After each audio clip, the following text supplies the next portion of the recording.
Қайырлы күн YouTube көрермендер. Бүгін папам ешкі сатып алған екен. Таңертең ешкі алып келген. Мен жұмыста болған кезде. Сосын келе сала бүгін бұл уже егіз лақ туды.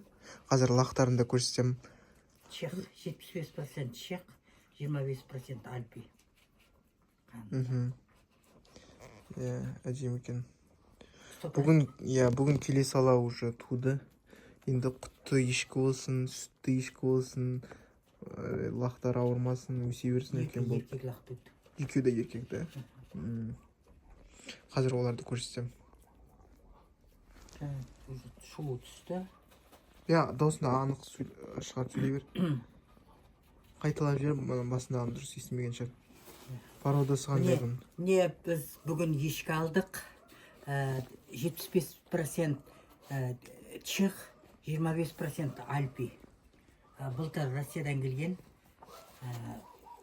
Бүгін сатып алып келдік. Үйге келгеннен кейін егіз лақ туды. Өзінің анасына алмайды. Екі еркек лақ.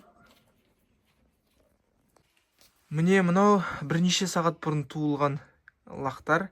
Екеуінің де түстері бірдей екен. Шешесінің де түсі дәл осындай, Чех порода, чехский порода. Екі еркек лақ. Бүгін туды. Мамасының дауысы жақтан шығып жатыр. Анасы 25% альпи, 75% чех. Осылардың анасы. Бұларға енді ат қою керек қой. Мыналардың әкесі 100% чех.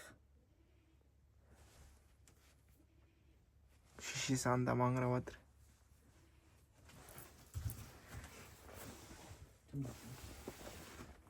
Бұларға енді ат қою керек қой. Шешесінің аты қалай? Машка. Машка деп айтама хозяиндары. Документінде Машка деген. Мынау екеуін қалай атаймыз? Әлі ат қоймадым ба?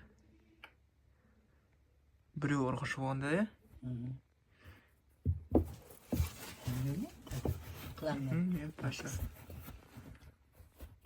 біреу шустер екен де мадан бері жүр.